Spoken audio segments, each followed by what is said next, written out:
Uganda's score for public participation in the budget process dropped to 15 out of 100, down from 19 in 2021, significantly below the 20-point threshold for substantial participation, falling into the weak category.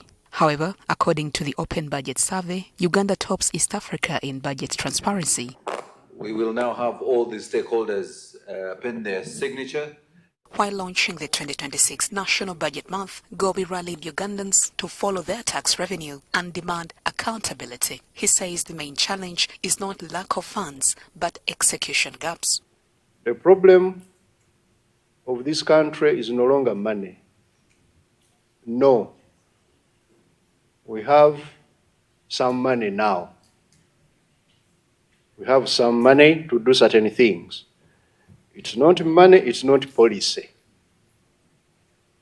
The problem is implementation discipline. The way we execute our projects, the way we spend our money, then the way we buy also the things, even if they have agreed. In every small office in Uganda, there are committees that have sat to buy a computer, to buy a car, to buy boxes of water. No, these can be put together and we buy them and enjoy economies of scale. You need to have value for money. In the country, they tell you that that road, they spent so much money. But the road, much as it is maram, you can also be driving on it and you see that here, they ate 2 layers of maram. Someone ate it. These are the challenges I want you Ugandans for us to address. In more austerity endeavors, Gobi has revealed government plans to scrap funding for public holiday celebrations in order to manage Uganda's widening fiscal deficit. After Bainam Mugisha, the executive director for the Advocates Coalition for Development and Environment, has appealed to line authorities to check financial leakages in public institutions, especially Parliament. If there is anything that actually could undermine our ability to achieve the tenfold economic growth strategy is if we don't deal with corruption. But I want to appreciate the president. Sanja no sleep. We've seen top people being brought to book.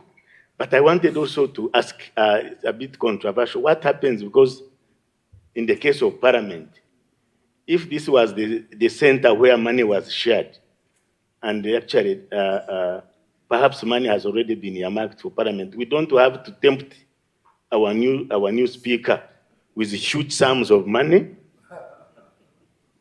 that they have always prayed with. So what are we going to do? Can we look again and make sure, because money is tempting. If there is too much money, there was a lot of engineering, and the new team finds that money, they could be tempted. Julius Mukunda, the executive director for the Civil Society Budget Advocacy Group, who has commended salary enhancement for teachers, has however joined other civil society leaders to red flag high interest rates that have made access to credit an uphill task. We still have high interest rates in this country. And I think it's something that we need to look at. I know PSST will disagree on this, but your appetite for domestic borrowing, we still believe it is the one driving up the interest rates in this country. Because as of January 2026, commercial banks, you took 84% of commercial bank credit. So little has remained for the private sector. Critical for us is the challenge of affordable and accessible credit. I know that we have addressed some of these issues together under GROW and now Invite, but I think that net needs to be spread wider. The national budget for the financial year 2026-2027, set at 84.3 trillion shillings, is themed full monetization of Uganda's economy through commercial agriculture, industrialization, expanding and broadening services, digital transformation, and market access. Juliet Nalwoga, NTV.